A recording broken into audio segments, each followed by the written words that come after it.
Hello tout le monde, bienvenue sur votre chaîne YouTube Le Baobab, chaîne qui traite toutes les questions concernant les études aux USA et aussi qui parle de la vie des étudiants internationaux. De ce fait, aujourd'hui, le thème que nous allons aborder est la relation entre les étudiants internationaux et leur gouvernement de leur pays d'origine.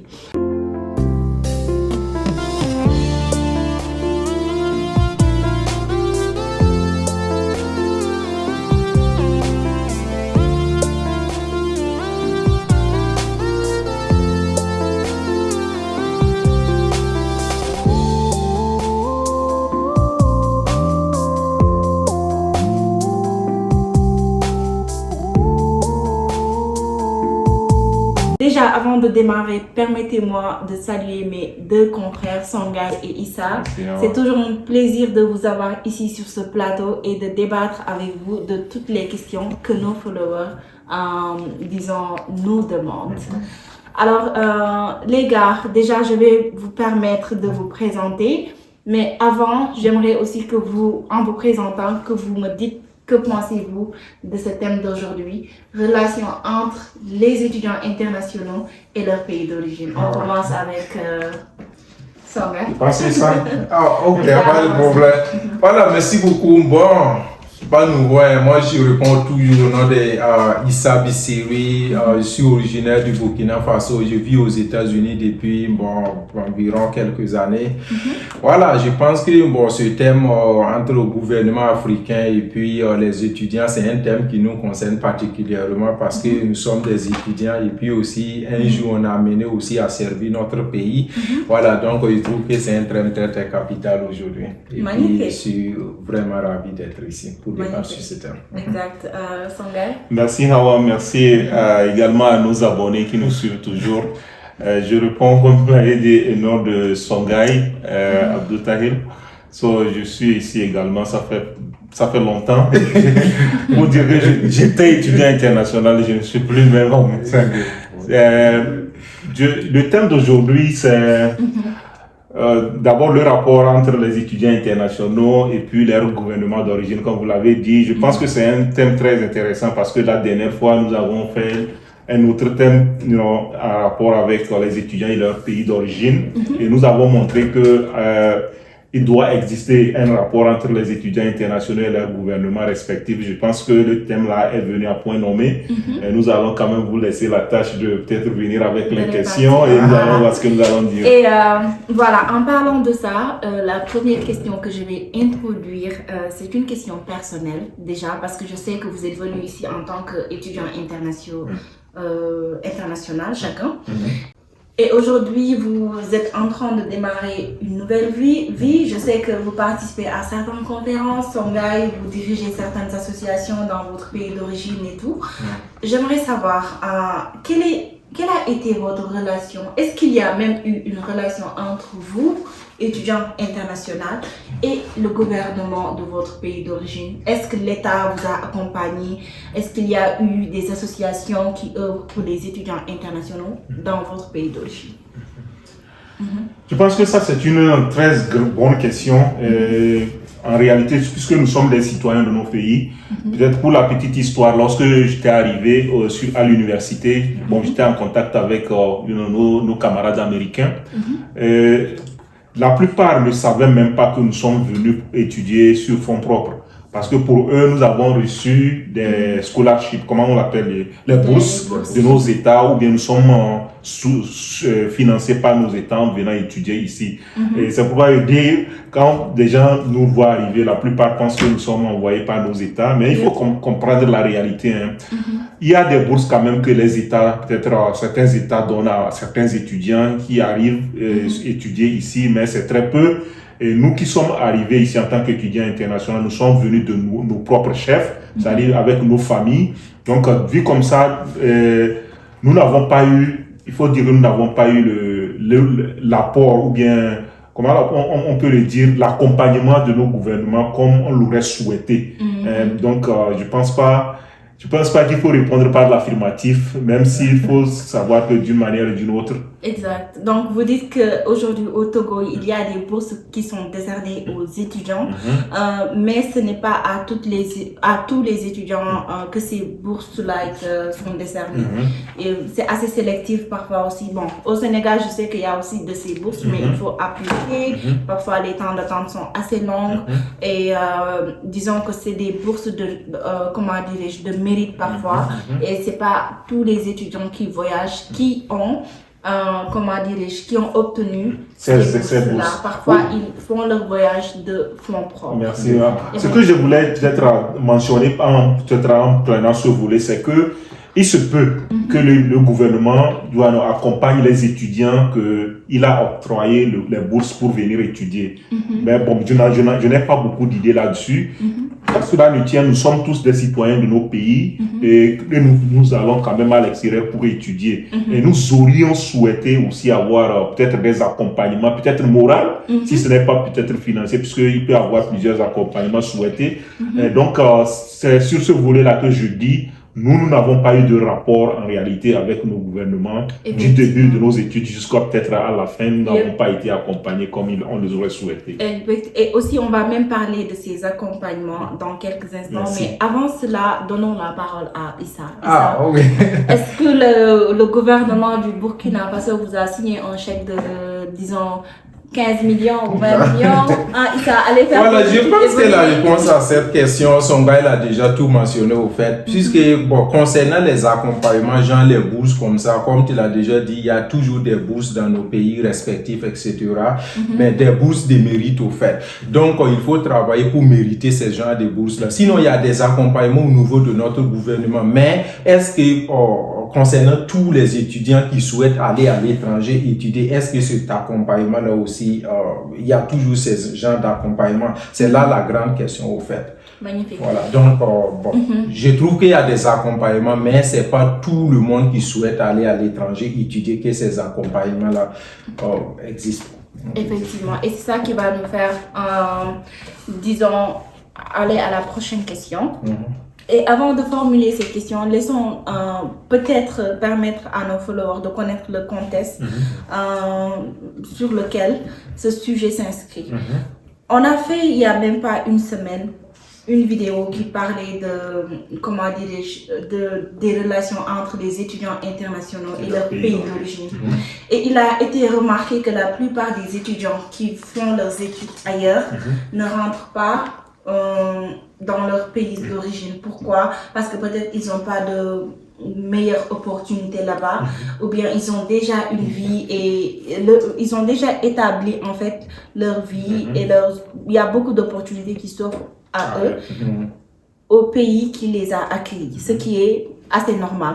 Nous avons même évoqué, Songa, je m'en rappelle bien, vous avez évoqué le fait qu'il y a une fuite de cerveau. Parce que quand ces étudiants-là ne retournent pas au sein de leur pays d'origine. Maintenant, prenant compte de ce fait-là, vous, étudiants internationaux, vous deux en général, que pensez-vous, que croyez-vous que les relations entre étudiants et les gouvernements de leur pays d'origine devraient être? Ça, c'est une excellente question. Je pense même que c'est le but même de notre thème d'aujourd'hui parce que, comme nous l'avons dit, nous avons senti peut-être qu'il y a une nécessité que nos gouvernements nous accompagnent. Et l'accompagnement devait être, peut-être pluriel. Mais ce que moi, je peux peut-être mentionner, c'est que on voudrait avoir peut-être le regard de nos gouvernements sur nous. C'est-à-dire que on voudrait que les gouvernements quand même nous disent que nous savons que vous êtes à l'extérieur, vous êtes en train d'étudier, nous avons un œil sur vous et nous voulons même vous accompagner. C'est-à-dire verbalement ou bien moralement, c'est déjà bon. Exact. Et ce qui se fait d'habitude, il y a dans d'autres pays occidentaux, peut-être que nous voyons, eux, ils accompagnent financièrement, même si vous n'êtes pas dans les bourses comment appelle-t-on, de vos gouvernements, ils ont un fonds spécial pour les étudiants qui vont, peut-être par rapport à certaines matières pour étudier, on les accompagne. Voyons, et ça dépend de vos domaines et puis on vous finance. Ça, on ne demande pas ça en réalité, parce que nous connaissons aussi les problèmes économiques de nos pays. Mais ce que nous voudrions avoir, par exemple, c'est que nous avons, surtout aux États-Unis ici, des ambassades qui sont là, de nos pays qui sont là. Et l'ambassade en question même devait savoir, voilà, devait avoir au moins une liste des étudiants quand même qui viennent par exemple du Togo et qui étudient aux États-Unis. C'est-à-dire quand vous venez, vous vous faites connaître par l'ambassade, voilà, et l'ambassade quand même vous enregistre. Et de temps à autre, l'ambassade vous envoie des messages pour savoir comment vous allez. Et c'est comme ça, lorsque vous avez des problèmes, comme ça s'est passé la dernière fois par rapport à la Covid, ou bien la Covid, où les étudiants internationaux se cherchaient, ils ne savaient pas de quoi, voilà, à qui se donner pour des questions de sécurité, pour des questions des problèmes qu'ils ont eu par rapport à cette maladie. Exactement. Donc, vous voyez, quelque chose comme ça que je pense que les gouvernements devaient faire. Et ils devaient même, pourquoi pas, créer je sais pas, peut-être je sais pas, un comité ou bien une association des étudiants togolais, peut-être aux États-Unis. Songaï, ce que vous dites est important. Et je rajoute à cela.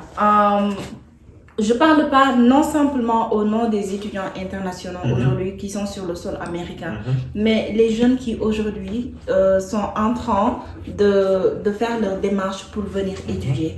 Je commence par ces étudiants-là. Je pense que le gouvernement devrait être en mesure de financer certains de ces étudiants-là. Je ne parle pas des bourses. Les bourses sont assez bien. Malheureusement, il n'y en a pas beaucoup. Et il y a beaucoup d'étudiants qui aspirent à aller à l'extérieur. Pourquoi ne pas commencer d'abord à aider ces jeunes-là, leur donner un accompagnement, même si c'est des crédits en fait. Pas besoin que ça soit donner de l'argent sans retour. Ça peut être un investissement.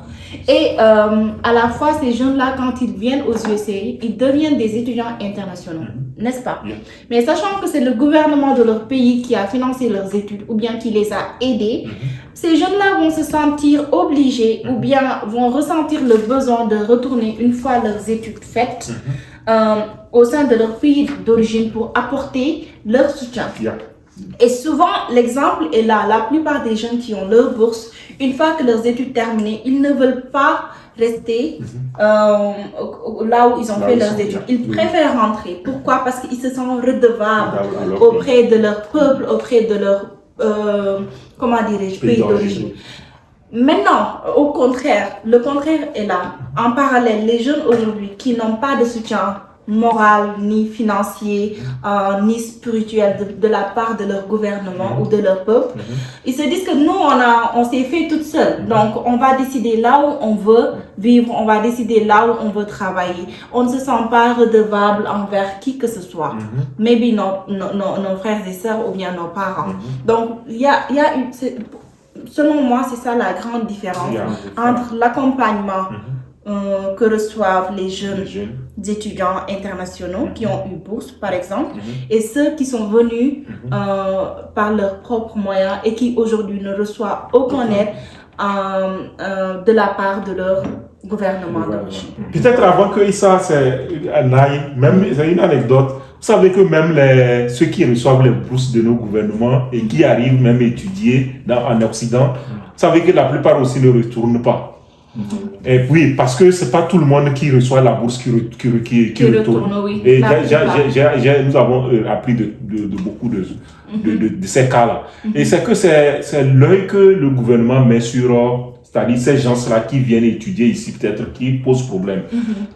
Par exemple, chez nous au Togo, on a ils avaient créé la dernière fois ce qu'ils appellent le Conseil des Togolais de la diaspora. C'est-à-dire que c'est une organisation que pilote peut-être les ambassades dans des pays respectifs où on parle de diaspora. Ce que je voudrais mentionner ici, nous ne parlons pas de toute la diaspora, nous parlons de la diaspora estudiantine pour la simple raison que les étudiants ne sont pas des immigrés.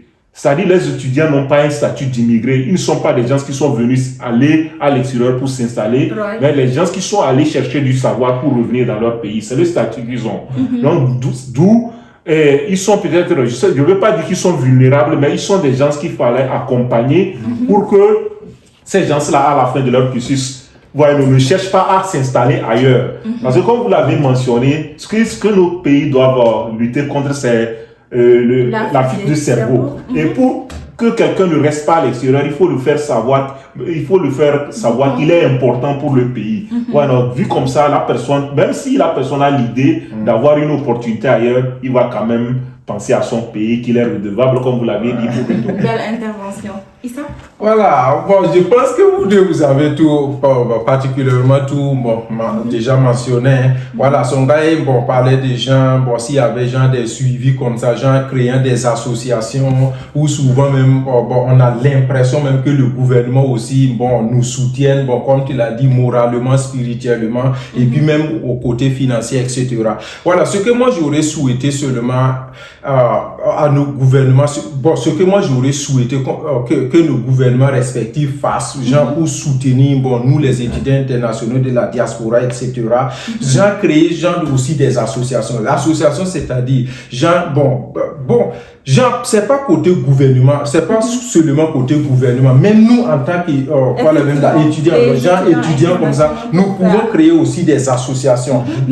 Imaginez, nous on a créé une association comme ça appelée le Baobab.net, une association de production de vidéos, etc. Bon, ça motive aussi d'autres personnes. Nous en tant qu'étudiants comme ça, nous pouvons créer ces genres de choses, des genres d'associations pour nous soutenir moralement. Bon, pas côté financier, genre moralement comme ça, se donner des idées.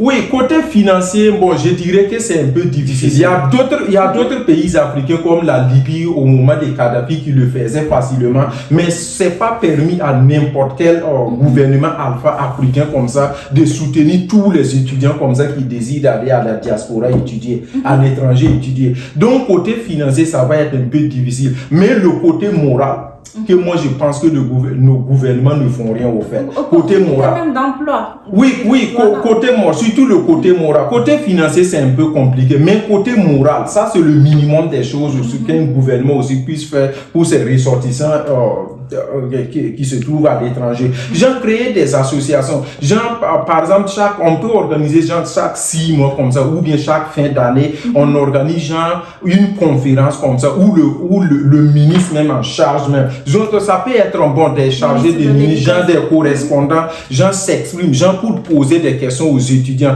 Quel est votre souci comme ça? Actuellement au Burkina, ou bien au Togo, au Sénégal, en Côte d'Ivoire, il y a tel problème, ou bien il y a tel, bon, qu'est-ce que vous proposez? Genre, ces gens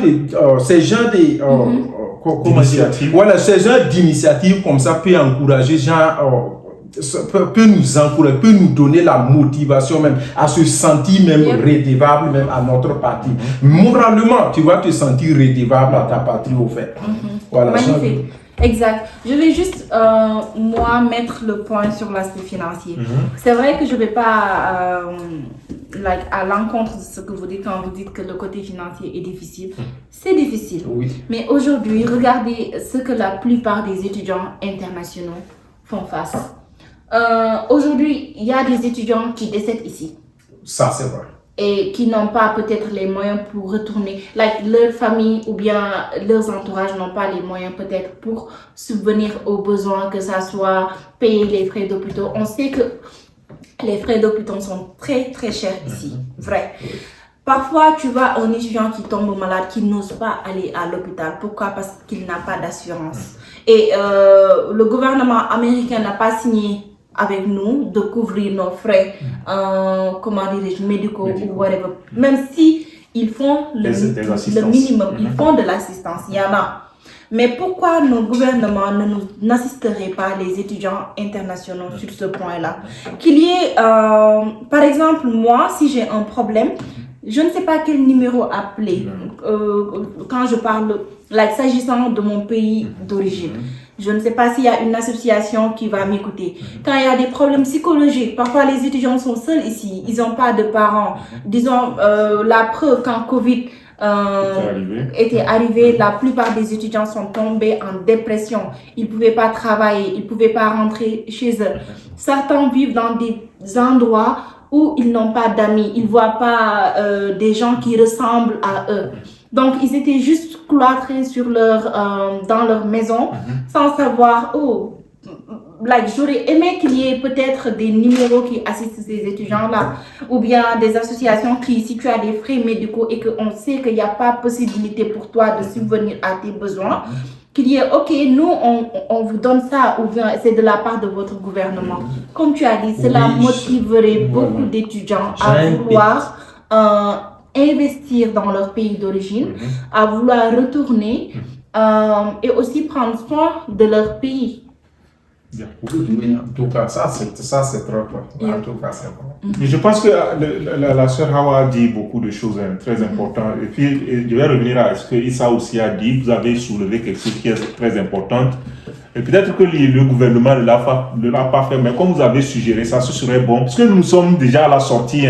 Nous sommes déjà à la sortie. Et c'est pourquoi nous pensons que si nous en parlons, peut-être il y aura des initiatives par rapport à nos petits frères et tous ceux qui viendront en tant qu'étudiants internationaux, et puis ça les aiderait.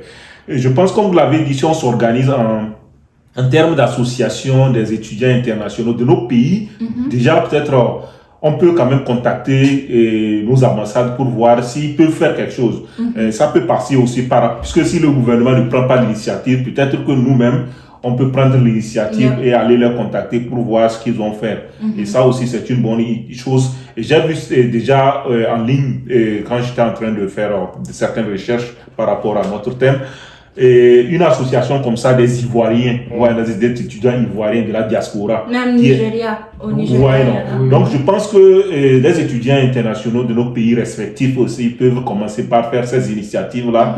Et si les gouvernements ne prennent pas les initiatives, nous-mêmes, quand même, on peut aller taper à leur porte, peut-être aux portes de l'ambassade. S'ils ne nous écoutent pas, peut-être que le président de l'autre côté aussi nous écoutera.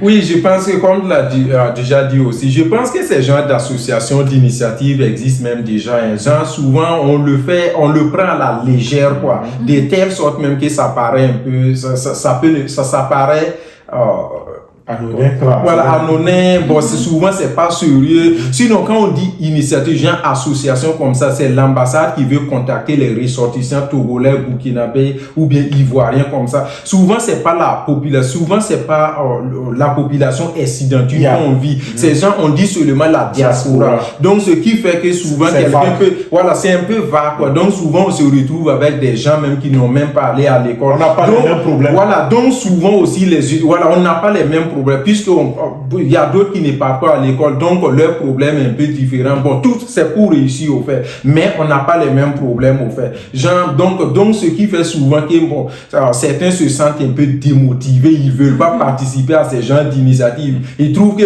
c'est pour tout le monde, donc je vais aller là-bas pour faire quoi. Moi, je vais poser pendant que je suis en train de formuler des questions de bourse scholarship comme ça, quelqu'un me parle d'un autre problème comme ça qui n'a pas trop de rapport. Donc, voilà. Donc, et ça c'est pour aller dans le même sens. Parce que tu as dit, ça existe également. Ça existe parce que, tu sais, nous sommes africains et puis nous connaissons nos réalités. La plupart de la diaspora, lorsque vous voyez nos gouvernements appeler la diaspora, ils n'appellent pas plus la diaspora sur l'angle du développement. Et la plupart, c'est la diaspora utilisée sur l'angle politique. Et c'est là que ça pose problème.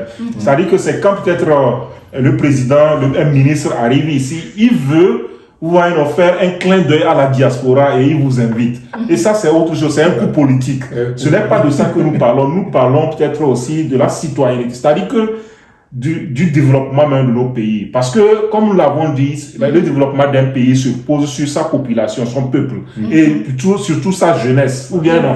Et sa jeunesse, quand on parle de la jeunesse, la qualité de la jeunesse, c'est celle qui est allée chercher le savoir et qui a une matière à vendre au pays. Donc c'est sur ça que je dis, si nos gouvernants veulent attirer plus les étudiants qui sont allés à l'extérieur, qui ont eu des bagages et qui veulent quand même revenir servir leur pays, je pense qu'ils peuvent réussir en commençant par peut-être les attirer par ce que nous avons dit. Oui, et puis quand on remarque même la population chinoise, la population étudiante chinoise, une fois qu'ils viennent étudier comme ça, la plupart d'entre eux retournent facilement. Ils retournent facilement. Il y a quelque chose qui les attend. Et effectivement, et pourquoi pas même la création d'un fonds qui aujourd'hui est mis à la disposition des étudiants internationaux déjà aux USA, ou bien des étudiants qui aspirent ou qui ont eu admission au sein d'une université. Ce fonds-là peut permettre d'accompagner certains de ces étudiants qui, par exemple, ont reçu une admission, mais qui n'ont pas l'argent nécessaire pour financer leurs études.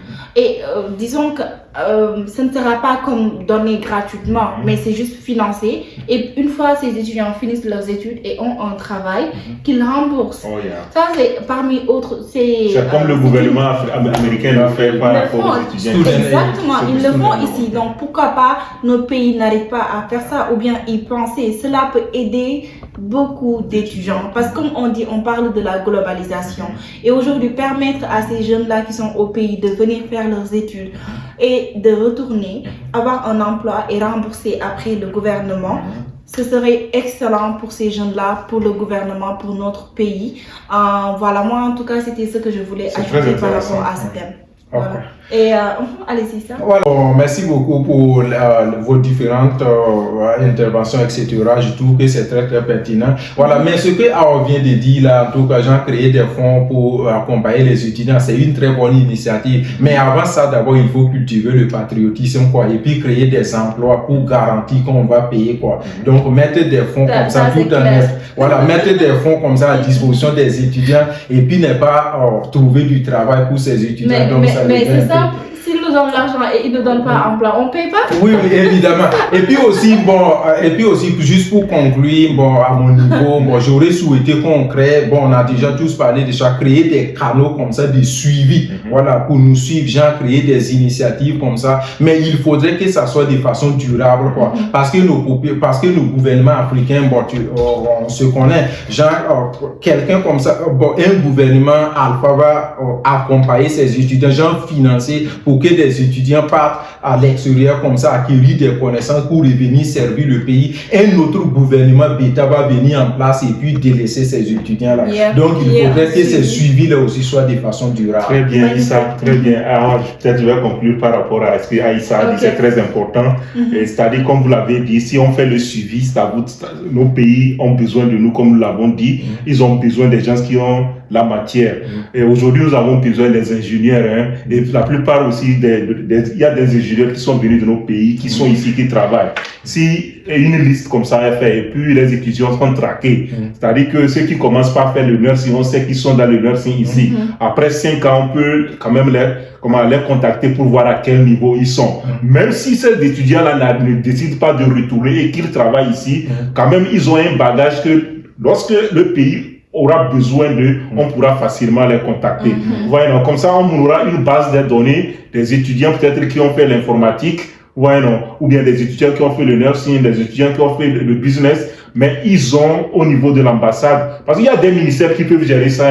Le ministère des Affaires étrangères, par exemple, peut gérer ces genres de situations avec les ambassades. Le ministère également des enseignements supérieurs dans nos pays aussi peuvent gérer ces genres de situations. Et je pense que ça va être beaucoup bénéfique à nos pays. Voilà. Merci beaucoup les gars, je pense que de très belles idées ont été énoncées sur ce plateau. Vous, nos followers, si vous avez des contributions, si vous avez des suggestions, n'hésitez pas à nous les faire partager. Ce sera un plaisir de vous lire. Et voilà les gars, peut-être un dernier mot avant qu'on clore ce débat. Juste les saluer, les remercier. Nous sommes quand même très ravis qu'à chaque temps qu'ils nous envoient des messages, des commentaires. Nous faisons quand même ce que nous pouvons. Parfois, ils ne nous trouvent pas. Nous avons quand même la volonté de faire beaucoup de vidéos. Mais il y a la situation quand même. Parce que c'est ce que aussi nous n'expliquons pas. Nous ne vivons pas tous dans la même ville. Il y a d'autres qui vivent à 2 heures des autres, mais quand même nous faisons l'effort d'être là, peut-être pour produire. Et je pense que c'est ça. Sinon, c'est nos salutations à eux tous. Merci beaucoup à nos abonnés, tous ceux qui nous suivent depuis partout dans le monde. Voilà, si vous avez des préoccupations ou vous pensez que vous avez des idées qui peuvent constituer genre un thème comme ça, vous pouvez les mettre à la section des commentaires. Voilà, et puis on va prendre ça pour essayer de faire un thème, quoi. Souvent les thèmes là, c'est nous-mêmes on les crée au fait, mais vous aussi vous pouvez proposer vos thèmes et puis on va apporter nos minuscules connaissances sur ça. Exactement. Alors, quant à moi, je vous remercie au nom du groupe Le Baobab. J'espère que vous vous portez bien. Bon Ramadan à tous les musulmans et bon Carême à tous les chrétiens où que vous soyez dans le monde. Portez-vous bien où que vous soyez dans le monde et nous vous faisons un très très grand coucou et à très bientôt pour un autre numéro sur Le Baobab. Ciao.